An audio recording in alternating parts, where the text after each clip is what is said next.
I in a pie in the sky fantasy football world, which of course is what I live in. Yes.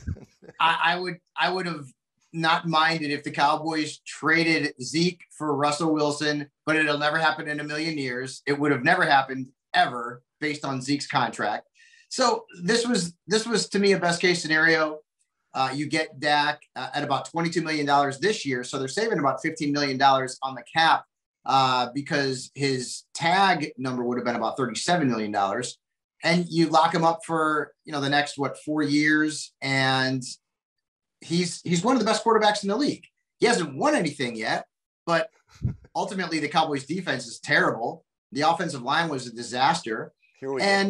How many good quarterbacks are there on the planet? I don't even want to talk about the NFL, on the planet, right? I mean, like half the teams in the league are wondering whether or not they need to make a move at the quarterback position, right? So the Cowboys got their guy.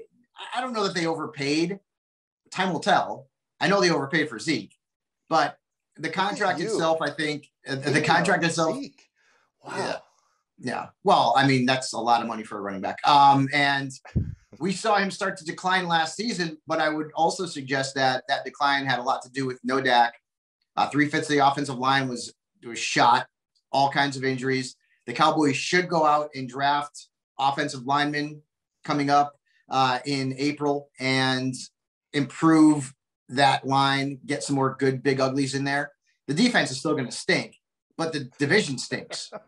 So I would think right now, depending on what the Cowboys do in the offseason and in the draft, I really think they're going to end up being the number one team going into 2021 in terms of the NFC East. Now, the NFC is a different story, but the NFC East is somewhat of a weak division. The division winners from last season were the Washington football team, and they went 7-9. So, listen, I like the move. I wouldn't like the Cowboys were going into the season with Dak, regardless. Either he's going to get tagged or they were going to do a deal. Right, and ultimately they got a deal done. Does Jerry Jones have a history of overpaying? Yep. Yep. But at this point, that trend's not going to change.